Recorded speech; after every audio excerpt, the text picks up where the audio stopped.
Middle east के देशों में अगर आपसे पूछा जाए कि हमारा सबसे प्यारा दोस्त कौन है तो आपका जवाब होगा इजराइल। लेकिन अगर आपसे पूछा जाए कि इजराइल के बाद मिडिल ईस्ट में हमारा सबसे प्यारा दोस्त कौन है तो शायद आप में से ज्यादातर लोग सऊदी अरब का नाम लेंगे। लेकिन दोस्तों, आपको जानकर हैरानी होगी कि यूएई भारत का एक भरोसेमंद दोस्त है। हालांकि यह बात आप में से कई लोगों को पता भी होंगे कि यूएई कई मौके पर भारत की बढ़ चढ़कर मदद की है और साथ में भारत, इजराइल और यूएई इन तीनों देशों का गठबंधन कैसे मिडिल ईस्ट में मजबूत होता जा रहा है, जिसमें अब जल्द ही सऊदी अरब भी शामिल हो सकता है। आज इस बात की भी चर्चा करेंगे। दोस्तों, आप लोगों ने देखा होगा कि यूएई का एक मशहूर शहर जिसका नाम दुबई है, वहाँ के बुर्ज खलीफा पर आखिर क्यों बार बार तिरंगा शो दिखाई देता है, इसके बारे में भी चर्चा करेंगे। आखिर क्यों आईपीएल और अन्य क्रिकेट टूर्नामेंट यूएई में ही हो रहा है, इस बात का भी खुलासा आज हम करने वाले हैं।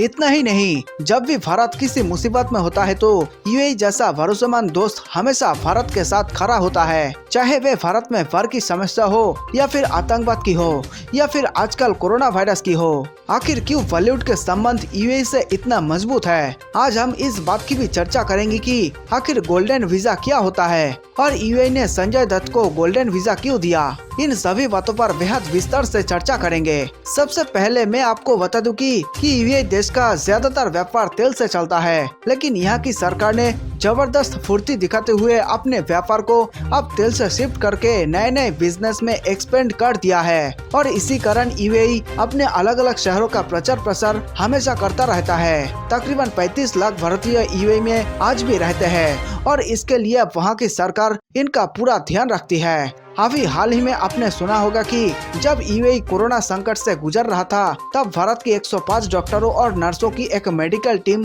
तत्काल वहां पहुंच गई थी, जिसके बाद हमारे देश के डॉक्टरों ने गेम चेंज करते हुए कोरोना को हरा दिया था। वैसे तो अब पाकिस्तान भारत के सामने खड़ा होने लायक नहीं बचा, लेकिन जब उनके नेताओं को ज्यादा चढ़ जाती है तो ये लोग भारत के खिलाफ बकवास उगलने लगते हैं और ऐसे में जब माहौल ज्यादा गर्म हो जाता है तो यूएई भारत और पाकिस्तान के बीच में मध्यस्थता करने की कोशिश करता है। जी हाँ दोस्तों, इसी कारण यूएई भारत और पाकिस्तान दोनों का एक अच्छा दोस्त है। अब भी भारत और पाकिस्तान के बीच युद्ध जैसे हालात हुए हैं तो यूएई ने अपने मध्यस्थता के आधार पर युद्ध रोकने की कोशिश की है और फिर लाखों मासूमों के मौत को टाल दिया है। भारत और पाकिस्तान दोनों देश के लोग यूएई में रहते हैं, वहाँ अपना व्यापार भी करते हैं और इसी कारण वहाँ की सरकार चाहती है कि ज्यादा से ज्यादा भारतीय और पाकिस्तान के पढ़े लिखे लोगों को यहाँ लाया जाए ताकि उनका देश तरक्की करे। जी हाँ दोस्तों, यहाँ पर मेरा एक सवाल आपसे है कि क्या भारत भी कुछ ऐसा कर सकता है ताकि उनके अपने देश के नागरिक अपना ही देश छोड़कर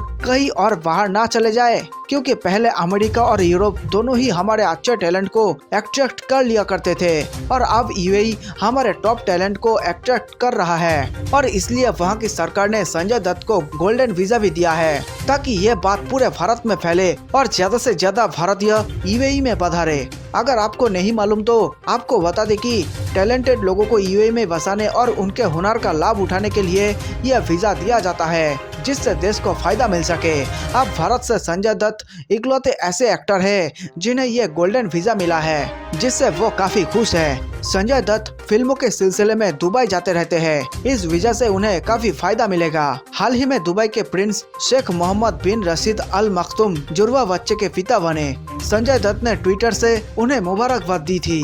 उन्होंने अपने ट्वीट में लिखा था, जुड़वा बच्चों के स्वागत पर शेख हमदन मोहम्मद को बधाई। मैं उनके लिए प्यार, भाग्य और खुशी की कामना करता हूँ। भारत, संयुक्त अरब अमीरात और इजराइल एक दूसरे की ताकत का फायदा उठाकर 2030 तक त्रिपक्षीय व्यापार को 110 अरब डॉलर तक पहुंचा सकते हैं। शीर्ष राजनयिकों और कारोबारी समुदाय के लोगों ने international federation of Indo Israel chambers of commerce द्वारा आयोजित कार्यक्रम में यह विचार व्यक्त किए। IFII-CISA के मुताबिक यूएई के दृष्टिकोण रखने वाले नेतृत्व और दोनों देशों की भारत के साथ राजनीतिक भागीदारी के जरिए 2030 तक त्रिपक्षीय व्यापार को 110 अरब डॉलर पर पहुंचाया जा सकता है। इसी तरह भारत में यूएई के राजदूत डॉक्टर अहमद अब्दुल रहमान अवलाना ने कहा, भारत यूएई का द्विपक्षीय व्यापार 2020 के 60 अरब डॉलर से बढ़कर 2030 में 100 अरब डॉलर पर पहुंचने का अनुमान है। यूएई दुनिया का गेटवे है। भारत और इजराइल के साथ त्रिपक्षीय रिश्ते दुनिया के लिए लाभकारी हो सकते हैं। दोस्तों आपको बताते चले कि अभी अभी जो खबर आई है उसे सुनने के बाद चीन और उसके भिखारी दोस्त पाकिस्तान की फट जाएगी।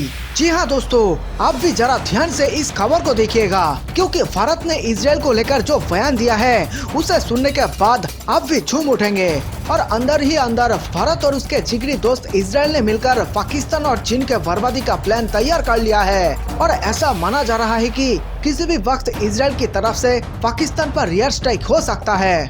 दोस्तों, आपने कुछ दिनों पहले सुने होंगे कि पाकिस्तान पे फिलिस्तीन को लेकर जो रैली चल रही थी उस पर एक बम विस्फोट हुआ था और उसमें 7 से 8 लोगों की जान चली गई। तो दोस्तों, आपको क्या लगता है वो बम विस्फोट किसने किया? वो दरअसल इजराइल ने पाकिस्तान को चेतावनी दिया था कि हमारे खिलाफ ऐसा कुछ मत कीजिए, लेकिन पाकिस्तान तो पाकिस्तान, उसका तो अपने देश की कोई परवाह ही नहीं। वो चले यूएनएचआरसी में इजराइल के खिलाफ प्रस्ताव पास कराने। तो पाकिस्तान के इसी हरकत से गुस्सा हो गए इजराइल ने भारत को साथ लेकर के पाकिस्तान को मिटाने का प्लान बनाया। और यह बात हमें सूत्रों के हवाले से मिली है। लेकिन दोस्तों, भारत ने इजराइल को लेकर यूएनएचआरसी में अपना जो रुख स्पष्ट किया और जो बातें कही है उससे सुनने के बाद तो यही लगता है कि चीन और पाकिस्तान की बहुत बुरा वक्त आने वाला है। तो दोस्तों, आपको क्या लगता है, भारत और इजराइल मिलकर बड़ा कुछ करने वाला है या नहीं? जरा आपकी भी राय हमसे साझा करें और इस वीडियो को ज्यादा से ज्यादा लाइक और शेयर करना भी ना भूले। दरअसल दोस्तों, फिलिस्तीनियों से संघर्ष के मामले पर संयुक्त राष्ट्र की संस्था मानवाधिकार परिषद में इजराइल फिलिस्तीन के संघर्ष को लेकर एक प्रस्ताव पारित किया गया है। प्रस्ताव के मुताबिक यूएन मानवाधिकार परिषद फिलिस्तीन के चरमपंथी संगठन हमास और इजराइल के बीच 11 दिनों तक चले हिंसक संघर्ष की जांच युद्ध अपराध के तौर पर करेगी। हालांकि इस प्रस्ताव का इजराइल ने कड़ा विरोध किया है। वहीं भारत ने इजराइल फिलिस्तीन से शांति की अपील की और इस प्रस्ताव पर मतदान की प्रक्रिया से बाहर रहा। बहरहाल, युद्ध अपराध की जांच की मांग को लेकर यूएनएचआरसी में लाए गए प्रस्ताव पर हुए मतदान में भारत ने हिस्सा नहीं लिया। भारत उन 13 देशों में शामिल है जिन्होंने इस मामले पर हुए मतदान में हिस्सा नहीं लिया। 24 देशों ने प्रस्ताव का समर्थन किया और 9 देशों ने इजराइल का साथ दिया। गुरुवार को भारत ने यूएनएचआरसी में अपना पुराना रुख दोहराया। भारत ने इजराइल फिलिस्तीन में सीजफायर का स्वागत किया। जारी बयान में भारत ने दोनों पक्षों से शांति की अपील की। भारत ने कहा कि सुरक्षा परिषद का पूर्वी यरूशलेम और अन्य फिलिस्तीनी क्षेत्रों की स्थिति पर पिछले 2 हफ्तों से फोकस रहा है। परिषद की इन बैठकों के दौरान भारत ने पुराने शहर यरूशलेम में हिंसा, विशेष रूप से रमजान के पवित्र महीने के दौरान हरम अल शरीफ, टेम्पल माउंट और पूर्वी यरूशलेम में शेख जर्राह से संभावित बेदखली पर अपनी गहरी चिंता व्यक्त की। हमने यरूशलेम में ऐतिहासिक यथास्थिति बनाए रखने पर जोर दिया है। संयुक्त राष्ट्र में भारत के स्थायी प्रतिनिधि और राजदूत टीएस तिरुमूर्ति ने कहा, हमारा मानना है कि 2 राष्ट्र के नीति के जरिए ही इसका समाधान किया जा सकता है। इन मुद्दों पर दोनों पक्षों के बीच सीधी और सार्थक बातचीत के माध्यम से शांति स्थापित की जा सकती है। केवल 2 राष्ट्र समाधान के जरिए इस मामले को सुलझाया जा सकता है, जिसके इजराइल और फिलिस्तीन के लोग हकदार है।